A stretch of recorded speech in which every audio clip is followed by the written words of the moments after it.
What's up, everyone? My name is Jason Brown, aka the King of Programming, and we are back for another program review. For those of you that are new to my channel, I am a strength and conditioning professional of 20 plus years. I have a master's degree in exercise science, and I am pursuing a PhD in kinesiology with an emphasis in exercise science. My main area of study is concurrent training, which in essence means doing strength, power work, hypertrophy work, as well as endurance work within the same program. So a lot of the reviews I've done have been on concurrent style programs, hybrid programs, if you will. And one of the things I look at anytime I do a review is, number one, the fundamentals of program design, understanding things like exercise orders, sets, reps, and rest intervals, conditioning. Is there any conditioning? And if so, how is it programmed?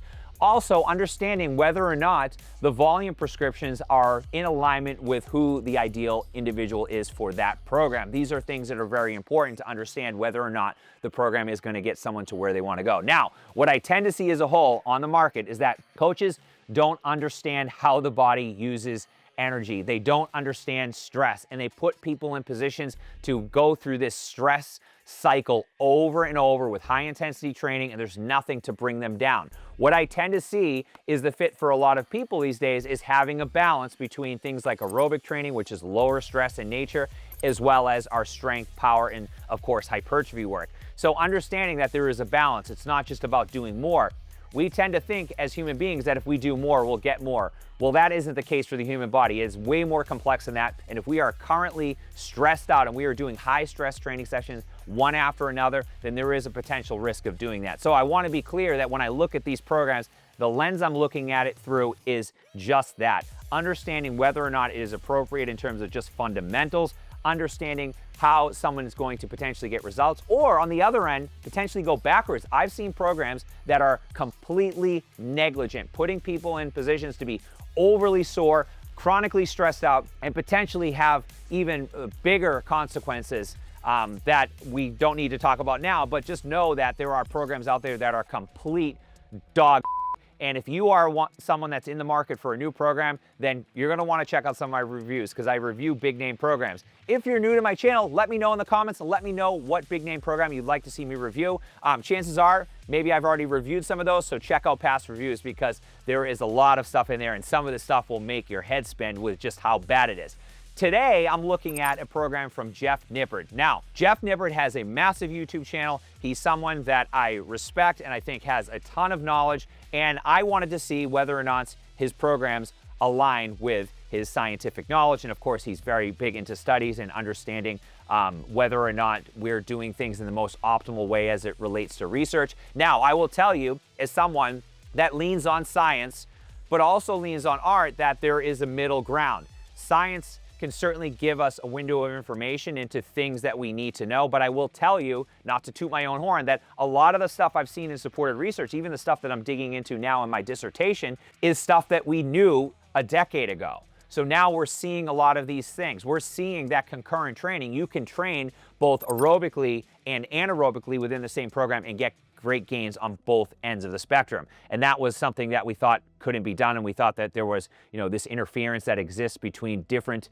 pathways as far as strength and endurance are concerned. But we now know that there are a right way and a wrong way to do things. And these are the things that I'm digging into deeper in my dissertation, understanding these pathways and understanding how we can get better gains. So I am here to help you get better gains. If you're a coach, also let me know in the comments, because this information is very much applicable to the way you write programs. So let's dig right into Jeff Nippard's program. Now, this is a full body program. And for those of you that don't know, I am a big advocate of full body training, both for beginners and advanced. Now, a lot of people tend to think that beginners are more a better fit for full body training. And I would tell you that I think that that is the case. But I do think advanced people are also a great fit because advanced people have built motor patterns. They know how to do the foundational movement patterns. They know how to push. They know what 1 to 2 reps in reserve feels like. So they're a great fit for this style of training because not only do you need less overall sessions per week of strength training, you can bring in other things like aerobic training. And this is something that I've leaned on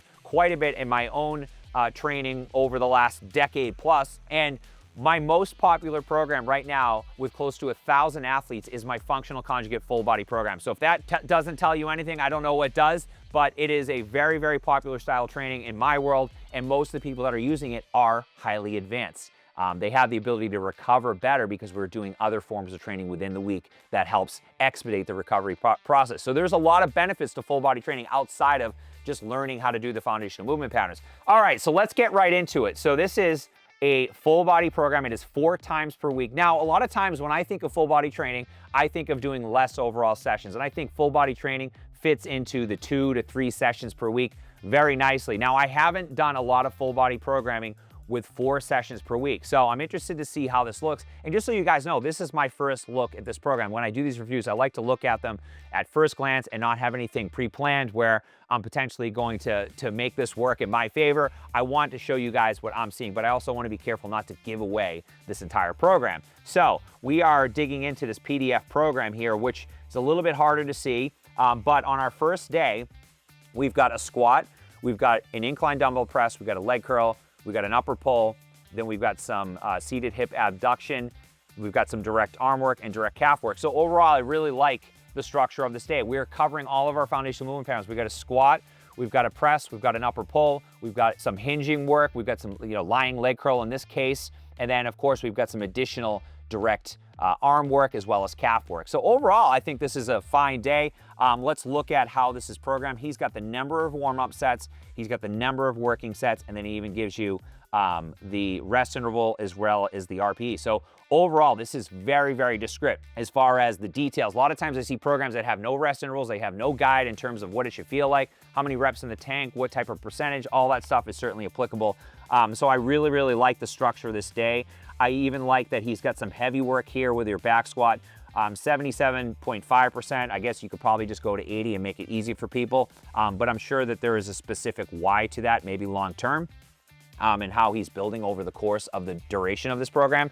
But overall, just looking at this program and what it is, I think it's very clear on what the day is. It's very clear on the expectations. He even gives you the number of warm-up sets. I would like to see videos in here, so I'm not wondering what any one variation is, but that's me nitpicking. So overall, day 1, we'll check the box with this, that it is a solid training session with a lot of detail. And even the rep schemes make sense in terms of what he's trying to do. He's got, again, pretty concise with the rep schemes in terms of what we're doing per muscle group.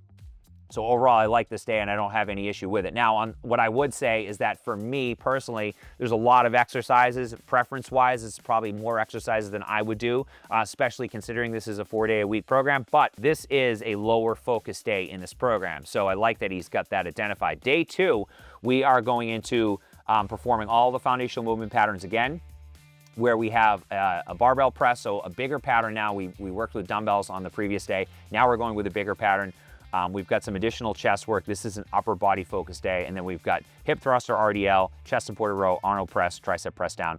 And then he's got a shrug to end things off today. So again, very descriptive in terms of sets, rest intervals. It's all there. I like that he's got longer rest intervals. This will be a longer training session. Both these training sessions will definitely be on the longer end if it's programmed exactly how it is, where you're doing one exercise at a time. There's no supersets or giant sets or anything like that. And of course, resting 2 to 4 minutes, 2 to 4, 2 to 3, 1 to 2, 2 to 3, 1 to 2, 1 to 2, 1 to 2. So a fair amount of rest there, and you could certainly add some efficiency to this by doing some supersets. And maybe that's identified in the notes. I didn't read all the notes to this program. I am really focused with these reviews on the fundamentals. So if there's something that I'm missing, where I missed something in the notes, let me know, guys. I'm not perfect, and I want to give you guys the fundamentals of this and let you know whether or not I think this is an approved program or a rejected program. But so far, so good. So what I would consider you guys to think about is that we're going from day 1 to day 2. How is our body feeling in terms of soreness going into this second session? Because I know that if I squatted heavy on day 1 and then I did, again, all of this foundational movement pattern work on day 1, and I pressed pretty heavy. I did all these movements with 1 to 2 reps in the tank. I'm probably going to be pretty sore, especially on the first week of this going into day 2. So again, this is why I like full body training being less overall sessions per week and not necessarily more. But because he has identified a key focus in each of these days, it makes it a little bit more realistic in terms of managing soreness and making sure there isn't as much overlap from day to day.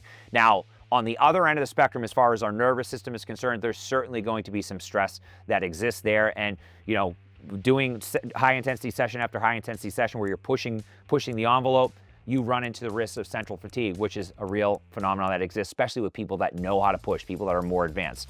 So let's go into day 3, which is a back-focused day. Now we've got some weighted pull-ups, a humble row, which I'm not sure what that is, leg press, cable upright row, some triceps work, some direct biceps work, and then some abdominal work. Okay, so I don't have any issues with that. Again, I like that it's very clear. Rep schemes are in alignment. Even if we think about things like muscle physiology with rep schemes, a lot of times we can look at what either type 1 or type 2 muscle fiber predominates a muscle group. So we know like the hamstrings are a good example of having a high dominance of type 2 muscle fiber. So we can certainly bias some heavier loads and get a good training effect from that. On the other end of the spectrum, we know that the traps have a high presence of type 1 muscle fiber, so we can bias higher repetitions. Now, is that the end all? Certainly not. And we know that through research that all rep schemes work for hypertrophy, assuming we're coming close to failure, 1 to 2 reps in the tank. And even we've seen some research now that state that 2 to 3 reps in the tank is optimal in terms of managing fatigue and still getting great results long term. So know that there's a lot of things that we can potentially lean on as far as muscle physiology, and a lot of that seems to be done in this program. I like that he has the big movement of the day, our weighted pull-up, deadlift, which deadlift is on day 4, and then on day 2 it was barbell bench press, and then on day 1 it was back squat. So let's just like break this down. Day 1 we have a main lift of a heavy back squat.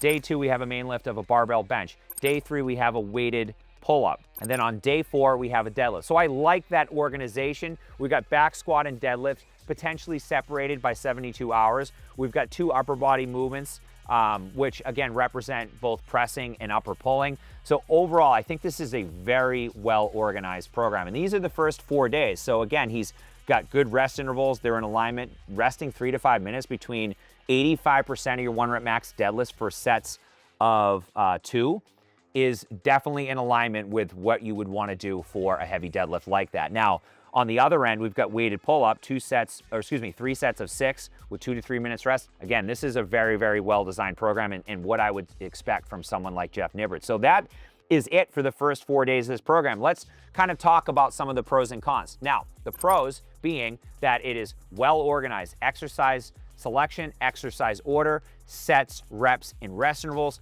All of the fundamentals are on point. Again, this is what I would expect from Jeff Nippard. Number 2, that focus from day to day is really great. It allows you to understand where the key focus is going to be in terms of musculature, and he's also got key patterns that are identified on days 1, days 2, days 3, day 4. So doing full body training 4 days a week, certainly possible. Now, on the other end, the cons of this program for me would be there's no conditioning. So I would potentially down-regulate this to a 3-day-a-week program. Then we have some more ability to plug in aerobic conditioning. Most of you out there watching this need some level of stress management. Great programs manage stress.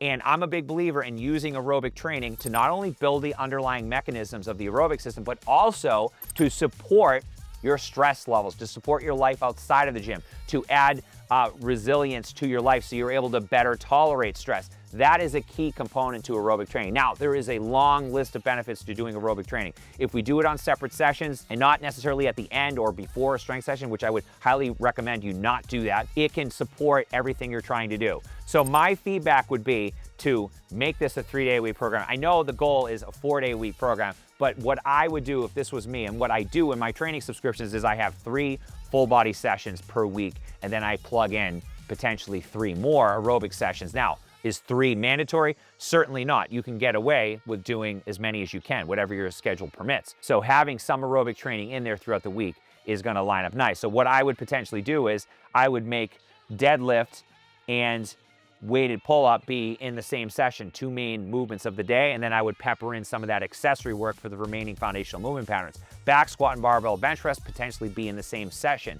And again, pepper in some of those movements. Now, the way I would program the movements might be different than Jeff Nippard, but overall, this is a very well-designed program. And if I look ahead, I can see progression from week to week. And again, not to give it away, what's in there, I don't want to take money out of Jeff Nippard's pocket, but it is well designed from week to week, and my only feedback would be is that if we had some aerobic training, we can get a little bit more bang for the buck. So that is it for today, guys. Let me know in the comments if there was any questions that you had from this program. Maybe you've done this program before and you've had great results. Let me know in the comments too. And until next time, guys, results are king.